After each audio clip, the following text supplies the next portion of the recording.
नमस्कार साथियों, स्वागत है आपका अपने YouTube channel YK online education में। उम्मीद है आप सब स्वस्थ होंगे।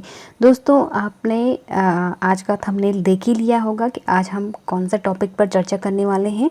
तो शुरू करने से पहले मैं आपको कुछ चीज़ें बताने वाली हूँ। जैसे कि मैंने अभी कल संडे को ही प्रैक्टिस सेट डाला है। तो अगर आपने प्रैक्टिस सेट नहीं देखा है तो आप लोग ज़रूर देख लीजिए, क्योंकि आपकी तैयारी का जो एक कहते हैं ना कि रामबाण जिसे हम कह सकते हैं, तो वो आपके प्रैक्टिस सेट होते हैं। तो इसीलिए अगर आप तैयारी कर रहे हैं तो आप प्रैक्टिस सेट ज़्यादा से ज़्यादा कीजिए, और मैं पूरी कोशिश कर रही हूँ कि आपके प्रैक्टिस सेट ज़्यादा से ज़्यादा आपको दे पाऊँ।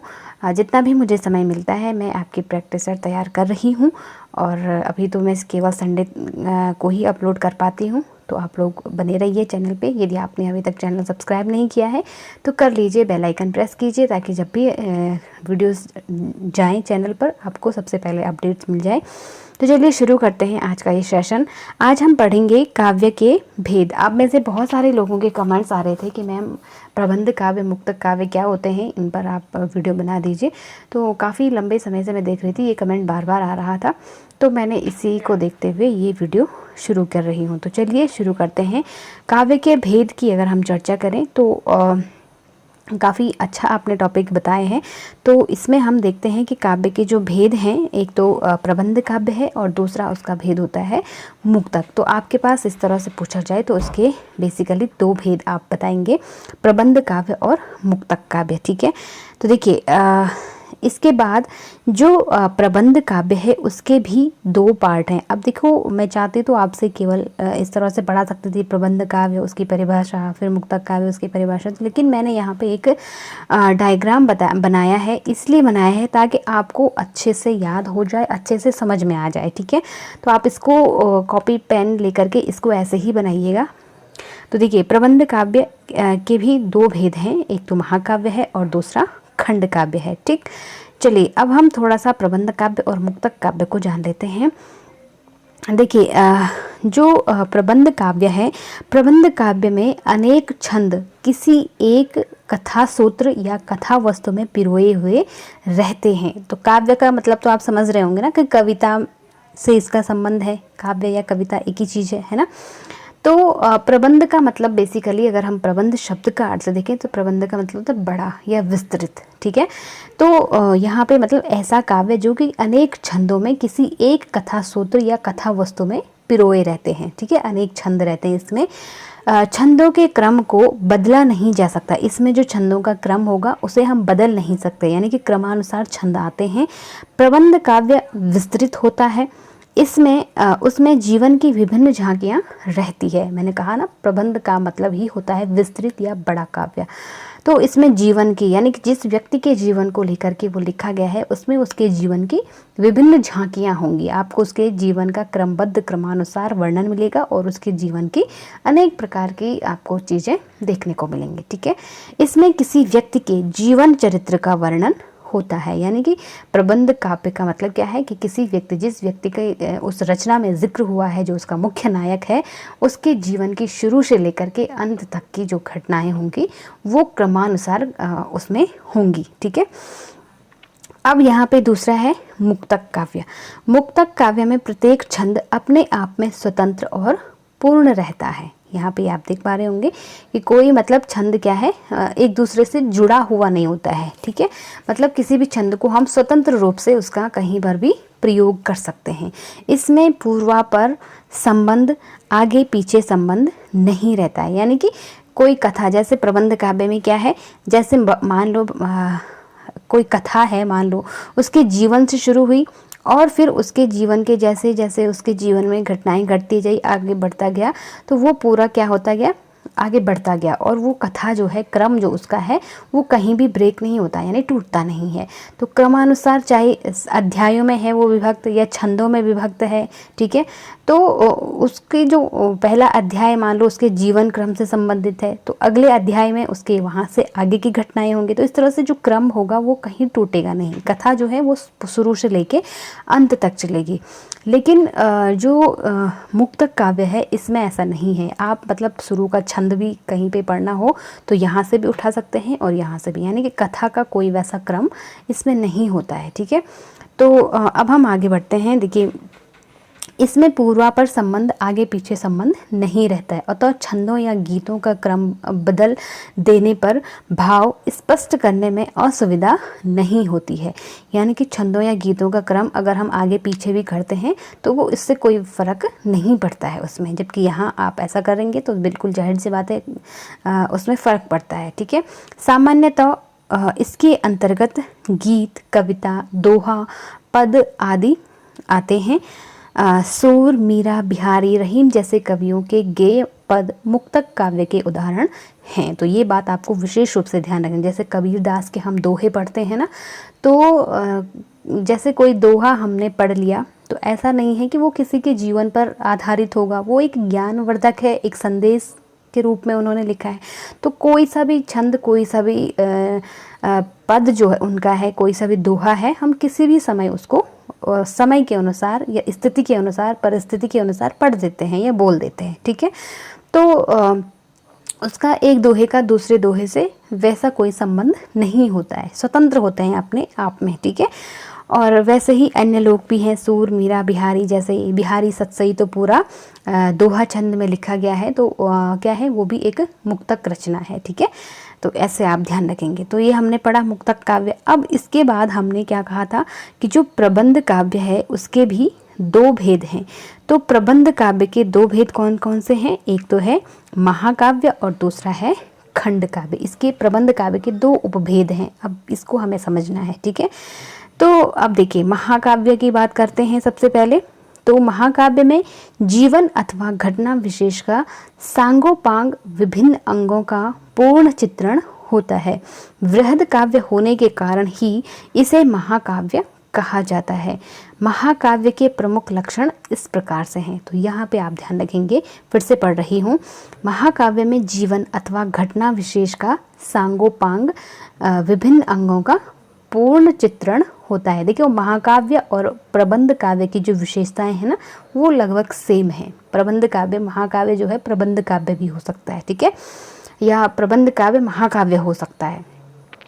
वृहद काव्य होने के कारण ही इसे महाकाव्य कहा जाता है, यानी विस्तृत इसमें वर्णन पाया जाता होता है। ठीक है, महाकाव्य के प्रमुख लक्षण जो हैं वो इस प्रकार से हैं। अब यहाँ से आपको ध्यान रखना है, तो कौन कौन से लक्षण होते हैं। सबसे पहले देखिए, महाकाव्य में ये बात आपको बहुत विशेष रूप से ध्यान रखना हो सकता है आपके एग्जाम में ये पूछ लिया जाए कि निम्नलिखित में से कौन सी विशेषता महाकाव्य की नहीं है। ठीक है, ये कौन सी विशेषता खंड काव्य की नहीं है, तो इस तरह से आपको ध्यान रखने हैं। तो देखो, सबसे पहली विशेषता है कि महाकाव्य में 8 या उससे अधिक सर्ग, ग्रंथ या प्रकरण या अध्याय, ग्रंथ का जो प्रकरण होता है उसे अध्याय भी कह सकते हैं, उसमें जो है 8 होने चाहिए। ठीक है, 8 अध्याय होने चाहिए, या 8 से अधिक सर्ग होने चाहिए, तो या 8 से अधिक प्रकरण होने चाहिए। ठीक है, तो पहली विशेषता तो इसकी यही है कि किसी भी महाकाव्य को कहलाने के लिए उसमें 8 सर्ग होने अनिवार्य है। 8 से अधिक तो कितने भी हो सकते हैं, लेकिन मिनिमम जो है 8 सर्ग होने चाहिए। ठीक है, अब देखिए, काव्य का नायक धीरोदात्त गुणों से युक्त होता है। अब जो धीरोदात्त नायक है, नायक भी अनेक प्रकार के होते हैं, एक धीरोदात्त होता है, एक धीरोदात्त होता है, एक धीर ललित होता है। ठीक है, तो इस प्रकार के जो अलग अलग क्वालिटी, अलग अलग विशेषताएं उन नायकों की होती हैं। तो धीरोदात्त जो नायक होता है उसकी विशेषता क्या है कि वो भावनाओं पर पूर्ण नियंत्रण रखने वाला होना चाहिए। ये तो इसकी एक सामान्य विशेषता है, मतलब वो वीर होना चाहिए, पराक्रमी होना चाहिए, और साथ साथ अपनी भावनाओं को अपने वश में रखना। ऐसा नहीं कि जैसे देखो, एक हम रामचरितमानस की अगर बात करें, महाकाव्य है वो भी, उस पर भी मैं आगे बात करूंगी आपसे। अब आपके दिमाग में हो सकता है कुछ सवाल आ रहे होंगे, वो भी मैं बाद में चर्चा करूंगी। जैसे मान लो रामचरितमानस है, तो भगवान राम के चरित्र का उसमें क्या है, वर्णन किया गया है, उनके जन्म से लेकर के और उनके मतलब वनगमन या वन से वापसी आना, फिर राज्याभिषेक, सारी घटनाएं हैं, उनके पुत्रों का जन्म होना, तो ये सारी घटनाएं हैं, उनके क्रमबद्ध है। और उसमें रामचरितमानस में 7 कांड हैं। ठीक है, तो उन कांडों में क्या है, पूरे राम जी का क्या है, जीवन चरित्र को बताया गया है। अब जो भगवान राम है वो धीरोदात्त नायक हैं, क्या है, धीरोदात्त नायक। ऐसा भी क्वेश्चन बनते हैं कि धीरोदात्त नायक के लक्षण क्या होते हैं, ठीक है, तो मैं वही बता रही हूँ। जो धीरोदात्त नायक होता है ना, वो वीर पराक्रमी तो सभी नायक होते हैं, लेकिन उसके साथ साथ उनके अंदर क्या विशेषताएं, वो अपनी भावनाओं पर नियंत्रण रखने वाला हो, न्यायप्रिय हो, सत्यवादी हो। जबकि रावण भी एक नायक था, ठीक है, उसे धीरोद्धत नायक कहते हैं। माफ़ कीजिएगा, उसे हम कहेंगे, जो रावण है वो धत्त के श्रेणी में आता है। एक धीरोदात्त होता है और एक धीरोधत्त होता है, ठीक है। तो जो धीरोदत्त होता है तो वो भी वीर पराक्रमी होता है, लेकिन वो क्रोधी होता है, और जो बुरे कृत्य होते हैं उनको मतलब उनके प्रति आकर्षित होता है। जैसे रावण था, क्रोधी था और अभिमानी था, है ना। तो इस तरह के जो नायक होते हैं उन्हें धीरोदत्त कहते हैं। लेकिन राम जी की विशेषता क्या है कि वो अपनी मतलब वीर हैं, पराक्रमी हैं और सर्वगुण संपन्न कह सकते हैं हम उन्हें, ठीक है, और अपनी भावनाओं को नियंत्रण रखने वाले थे। तो इस तरह के जो नायक होते हैं उन्हें हम धीरोदात्त नायक के रूप में जानते हैं, ठीक है। और कुछ नायक होते हैं जो वीर पराक्रमी भी होते हैं और साथ में थोड़ा मजाकिया स्वभाव के होते हैं। उन्हें हंसना, खेलना, मजाक करना ज़्यादा पसंद होता है। तो इस प्रकार के नायक को हम धीर ललित की श्रेणी में रखते हैं, ठीक है। खैर, नायकों की चर्चा हम नहीं कर रहे हैं, हम प्रबंध काव्य, महाकाव्य पढ़ रहे हैं, तो हम इसको आगे कंटिन्यू करते हैं। देखिए, इसमें शांत, वीर अथवा श्रृंगार रस में से किसी एक रस की प्रधानता होती है। तो देखो, बहुत इंपॉर्टेंट है, जो महाकाव्य होता है उसकी बहुत महत्वपूर्ण विशेषता है कि उसमें शांत रस या वीर रस अथवा श्रृंगार, ये तीन बहुत प्रधान रस माने जाते हैं। तो इनमें से कोई एक रस की उसमें क्या होनी चाहिए, प्रधानता होनी चाहिए, ठीक है। इसके बाद देखिए, महाकाव्य में धर्म, अर्थ, काम, मोक्ष की प्राप्ति होती है। तो यहाँ पे थोड़ा सा प्राप्ति नहीं, मतलब धर्म, अर्थ, काम, मोक्ष की प्राप्ति का संदेश होता है, ऐसा हम इसको जान सकते हैं, ठीक है। तो ये आपको ध्यान रखना है। इसमें देखिए अनेक छंदों का प्रयोग होता है। तो महाकाव्य है तो जाहिर सी बात है अनेक छंदों का उसमें प्रयोग होगा, ठीक है।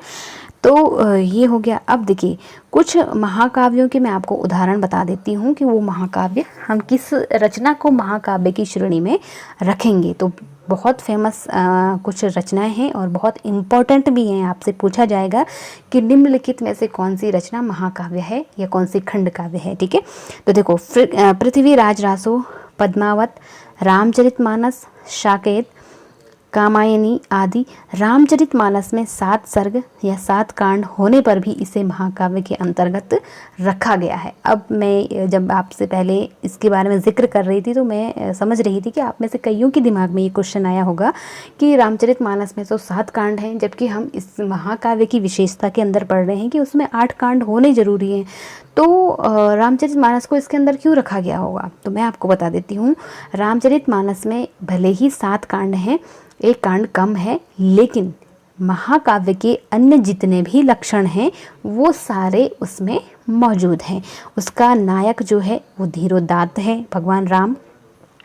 इसमें शांत रस की प्रधानता है शुरू से लेके, आप जब रामचरितमानस का जो समापन होता है वो शांत रस पे होता है, तो इसलिए इसका प्रधान रस जो है अंगीय रस भी से हम कह सकते हैं, ठीक है। कभी कभी क्वेश्चन आपसे पूछा जाए कि रामचरितमानस का अंगीय रस क्या है, तो अंगीय रस आप किसे कहेंगे? शांत रस को कहेंगे। क्यों? अंगीय का मतलब होता है जिस रस से उस महाकाव्य की शुरुआत हुई हो और बीच में जिस रस की ज़्यादा से ज़्यादा मात्रा हो और अंत जिस रस पे हुआ हो, ठीक है। तो उस रस, चाहे बीच में, चाहे मान लो कहीं पे आपने देखा होगा जैसे युद्ध का वर्णन था, जब राम रावण का युद्ध होता है तो वहाँ पे तो किस रस की होगी? वीर रस की प्रधानता थी। लेकिन अंत जिस पर हुआ है उस रस को बेसिकली उस काव्य का अंगीय रस माना जाता है। बहुत मतलब विशेषता ये है कि जिस रस पे उसका समापन होता है, जिस रस से उसका समापन होता है उसी को उसका अंगीय रस माना जाता है, ठीक है। तो ये आपको ध्यान रखना है। तो इसलिए अब देखिए, रामचरितमानस में क्या है? रसों की भी प्रधानता है, उसमें शांत रस है, ठीक है। महाकाव्य में धर्म, अधर्म, काम, मोक्ष की प्राप्ति, तो ये सारे जब हम रामचरितमानस पढ़ते हैं तो ये सारी चीज़ें हमें ज्ञान की बातें मिलते हैं, ये धर्म अर्थ काम मोक्ष का संदेश प्राप्त होता है, ठीक है। और अनेक छंद उसमें प्रयोग हैं, तो सारे लक्षण उसमें मौजूद हैं सिवाय एक के कि उसमें क्या नहीं है, 8 सर्ग नहीं है। तो ये बात मतलब इतना उसमें मैटर नहीं करती है, ठीक है। तो इसीलिए जो है रामचरितमानस को भी महाकाव्य का दर्जा प्राप्त है, ठीक है। चलिए, इसे हम एक अपवाद भी कह सकते हैं कि कांड 8 न होने के बावजूद भी उसको महाकाव्य का दर्जा प्राप्त है, ठीक है। तो उम्मीद है आप लोगों को समझ में आ गया होगा। यदि समझ में आ रहा है तो प्लीज़ लाइक शेयर करते रहिए। आप लोग दोस्तों, एक शिकायत है मेरी आपसे, आप लोग पढ़ते हैं और चुपचाप पढ़ के चले जाते हैं, तो ऐसा नहीं करिए। कृपया करके अपने फीडबैक दिया करिए, अपने कमेंट्स दिया करिए कि आपको कैसा लग रहा है, तभी तो हमें भी मोटिवेशन मिलेगा और हम दुगनी ऊर्जा के साथ आपके लिए मेहनत करेंगे। तो ज़रूर कमेंट किया करें और लाइक शेयर तो बिल्कुल भी ना भूलिए, क्योंकि लाइक शेयर जब आप करते हैं ना तो उससे पता चलता है कि हाँ, हमारा प्रयास सही दिशा में जा रहा है, ठीक है। चलिए, अगला है हमारा खंड काव्य। तो अब हम खंड काव्य की विशेषताएं देखते हैं। देखो, खंड काव्य नायक की जीवन की किसी एक घटना अथवा हृदय स्पर्शी अंश की पूर्णता के साथ यहाँ पे अंक नहीं है, यहाँ पे अंकन हो जाएगा, ठीक है, अंकन किया जाता है। तो जहाँ पे जो है कोई नायक है, उसके जीवन का, संपूर्ण जीवन का नहीं होता है, किसी एक अंग का, ठीक है। जैसे अगर हमें राम की किसी इसकी बात कर रही हूँ, खंड काव्य की, ठीक है। वैसे रामचरितमानस में हम राम के जीवन का चरित्र पढ़ते हैं, तो वो क्या है, खंड काव्य है। अब राम की शक्ति पूजा है, मान लो निराला जी की, तो उसे हम खंड काव्य कह सकते हैं। क्यों? क्योंकि उसमें जो है ना राम के जीवन का, संपूर्ण जीवन का नहीं है, सिर्फ एक अंग का उसमें वर्णन किया गया है, ठीक है। तो जहाँ पे ऐसी रचनाएं होती हैं कि जिसमें नायक के जीवन के किसी एक अंग का वर्णन किया गया है, तो उसे हम खंड काव्य, खंड का मतलब ही है एक हिस्सा, ठीक है। तो पूरे नायक के जीवन का एक हिस्सा जिसमें चित्रित होता है, चित्रण जिसमें किया जाता है, उसे हम खंड काव्य कहते हैं। सिंपल सी भाषा में आप समझिए, ठीक है। तो खंड काव्य के जो लक्षण हैं वो इस प्रकार से हैं। देखो, पहला है, खंड काव्य में मानव के किसी एक पक्ष का चित्रण होता है, जैसे मैंने बताया आपको, ठीक है। देखिए, दूसरी है, इसमें एक ही छंद का प्रयोग होता है। अब जो खंड काव्य है उसमें, जैसे महाकाव्य में बहुत सारे छंदों का प्रयोग होता है, लेकिन खंड काव्य में एक ही छंद का प्रयोग किया जाता है, ठीक है। कथा वस्तु पौराणिक या ऐतिहासिक विषयों पर आधारित होती है। तो जो इसकी कथा वस्तु होती है वो पौराणिक या ऐतिहासिक विषयों पर आधारित हो, या तो किसी पौराणिक ग्रंथ पर आधारित होगी, कोई पौराणिक नायक हो सकता है, या कोई ऐतिहासिक नायक हो सकता है, ठीक। श्रृंगार व करुण रस की प्रधानता होती है, तो ये ध्यान रखिएगा आप। ऊपर हमने जब महाकाव्य में पढ़ा था तो उसमें वीर, शांत और श्रृंगार था, लेकिन यहाँ क्या है, श्रृंगार के साथ करुण रस है, ठीक। इसका उद्देश्य महान होता है। तो महाकाव्य की भांति खंड काव्य का भी एक सिमिलरिटी है दोनों में कि इनका उद्देश्य महान होता है, ठीक। अब प्रमुख जो खंड काव्य हैं वो कौन कौन से हैं? तो पहला तो है पंचवटी, ठीक है। दूसरा है जयद्रथ वध, सुदामाचरित, तुलसीदास, हल्दी घाटी। तो अब आपके लिए काम है कि ये जो खंड काव्य हम यहाँ पढ़ रहे हैं, इनकी रचना किसने की है, इनके रचनाकार कौन हैं, तो ये आप कमेंट सेक्शन में मुझे लिख के बताएंगे, ठीक है, ताकि मुझे भी पता चले कि आप लोग पढ़ भी रहे हैं या आपकी तैयारी कैसे चल रही है, ठीक। पढ़ तो रखा है, आप पढ़ तो रहे ही होंगे। तो दोस्तों, ये थे हमारे जो काव्य हैं उनके बारे में मैंने आपको बताया। तो कैसा लगा आपको ये वीडियो, इस पर आपकी क्या राय है ज़रूर बताइएगा मुझे। और आपको कितना समझ में आया, क्या आपने क्या पुराने प्रीवियस जो क्वेश्चन पेपर थे, प्रैक्टिस सेट, 2 प्रैक्टिस सेट मैं अभी तक एलटी हिंदी के दे चुकी हूँ, आपने वो देखे या नहीं देखे, इसका आज मुझे ज़रूर बताइएगा। अपना फीडबैक देना बिल्कुल भी ना भूलिएगा।